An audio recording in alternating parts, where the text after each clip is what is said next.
Hey, what's up, everybody? It's Charles. I want to welcome you guys to another episode of the Dreamerspro Show, where we cover everything from sports, hot topics, classic debates, entertainment, and when we give you guys a fresh perspective on things and how we see them. And today we got a pretty fun show for you guys. We want you guys to stick around for.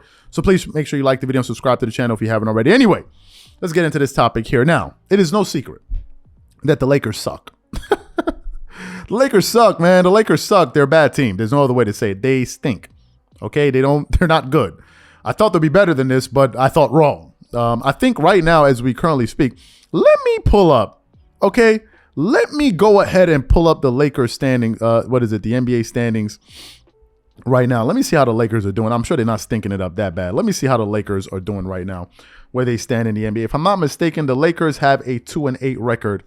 Jeez Louise. And they are the number 14 team in the Western Conference, and they just lost 3 games in a row. The Lakers are bad. The Lakers are bad. There's no two ways to say it. Now, when they started this season, the Lakers were doing something that I begged them to do all of last season, which was they were playing defense.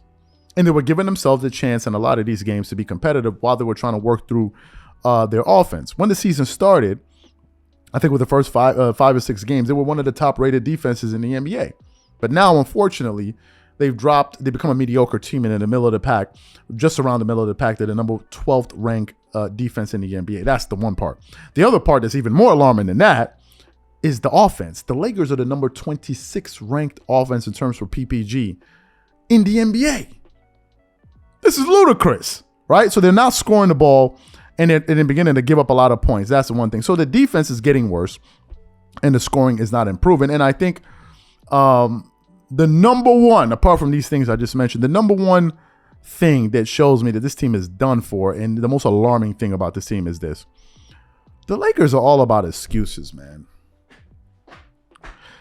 The Lakers are all about excuses. There's always an explanation. There's always a reason for a lack of success with this team. There's always an excuse. The latest one now is that LeBron is hurt. It's like just when you thought accountability would walk in the room, they shut the door on him like, accountability, get your you-know-what outside. This ain't the place for you. We up here cooking up excuses. Now the new one is LeBron is hurt. And it seems like whenever LeBron starts to play bad, Shannon Sharpe runs out on TV and starts telling the whole world that he's hurt. This is not the first time that he's done this. This is something he did in the past on many occasions, just to later find out that it wasn't true. Shannon Sharpe does this. Now he's hurt. Well, hey, Shannon, what's wrong with him? I don't know. Something, maybe his lower extremities, something is in balance. How do you know? You're a doctor? No, well, I'm just looking at it from my television. How the hell do you know this? So now he's hurt, right? Which is another built-in excuse for this team. It's all about excuses. Then the Lakers can't shoot. They don't have shooting. It's always something. It's always something. And this is why I think it is time. We have reached the moment where we need to consider that the Lakers blow up this entire roster. We have reached that point. They should have traded LeBron James. It's no disrespect, but they should have traded LeBron while he had a lot of value. They should have traded him 1 year ago. That's what they should have done. And remember, LeBron doesn't have a no trade clause. And I think that it would work in his benefit because they would probably trade him to a good team. Now, some people will say, well, what team would want him? No, there are a lot of teams that want him. Number one, the attention he's going to bring. He's not a bad player. He's a very good player. So he's going to help your team for sure. And you're going to sell a lot of tickets, a lot of jerseys. So it makes sense for any team to get LeBron James. So that's an easy move to make. So they should have traded LeBron. And I think they still should consider trading LeBron James. That's the one thing. The second person they should trade, and absolutely trade, is Anthony Davis. I've been telling y'all this about AD for years. Forget about his injury past. I'm not even focusing on his injuries, although it's a factor when you're looking at acquiring a particular player. That's a factor, but that's not what I'm focused on. I said this about 3 years ago, right when Kawhi joined the Clippers. And we can get on Kawhi, but this is not really about him right now. Because you see me talking about, I'm not even talking about the Clippers. I don't even know what I'll reserve my anger for another day. In terms of this, I said this about 3 years ago. I said that given the fact that I was a Kobe Bryant fan for so many years, I knew exactly the caliber of player that organization, in this case the Lakers, needed to lead them into the future. And I just didn't see those intangibles in AD. I just didn't see it. I didn't see the intangibles. People were busy looking at the stat sheets, but they were not looking at the intangibles. And that's something you need to factor in. You can't just evaluate players just from their stats. What do they bring into your team? What leadership?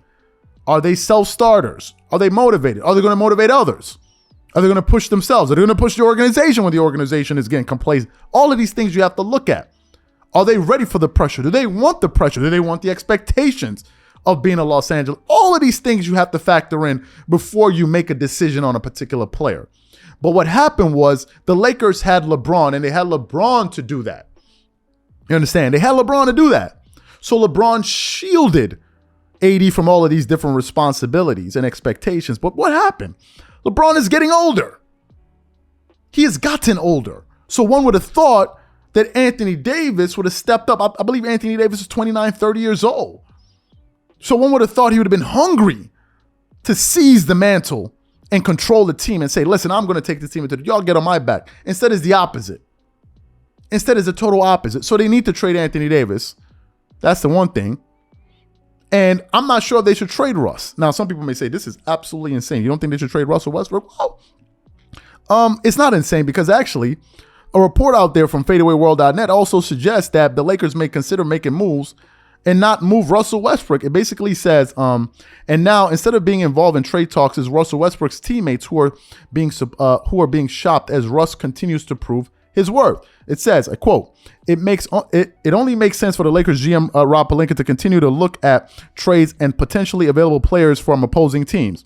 And according to multiple sources, that is what Pelinka has continued to do. In addition, sources have told Hoops Wire the Lakers are exploring trades of players other than Russell Westbrook. Again, if it means improving the roster, reported Sam Amico of Hoops Wire, problem is, aside from Anthony Davis and LeBron James, there aren't many Lakers that other teams would want. Right now, some people may say, well, why would you keep Russ? Well, number one, Russell Westbrook is showing you his value off the bench. He's playing very well coming off. And it's not perfect, but he's playing well coming off the bench. Number two, Russell Westbrook is a younger guy. He's younger than LeBron, but he does some things similar to LeBron, which is he runs the offense. He's the point guard. And I think you will see success with Russell Westbrook if you bring in some younger talent. I think you'll be able to extrapolate the most success from this team. I think you'll be able to get more out of them than LeBron than Anthony Davis. If you have Russell, you saw him do something similar with the Washington Wizards. Now, obviously, he was playing with Bradley Beal, but you understand the point that I'm making. But if some people want the Lakers to trade Russell Westbrook, no problem. I don't really care. I'm not here to argue that point with you because it's not really my point. The point is, it is time for a rebuild, right? It's time for a rebuild, and I think a lot of Laker fans will agree with what I'm saying, and I'll tell you why. Because if the Lakers were losing with the younger players, that would at least be understandable to the fan base. It'd be like they're young, they're developing, so that makes sense. What the fan base cannot grapple with is watching a team with 3 Hall of Famers flounder on a daily basis. That, I believe, is a little bit too much. I think it's a little bit too nauseating for the fan base. So to me, I think they should consider making these moves ASAP. Ain't nothing to wait for. Ain't nothing going to happen. Ain't nothing going to change.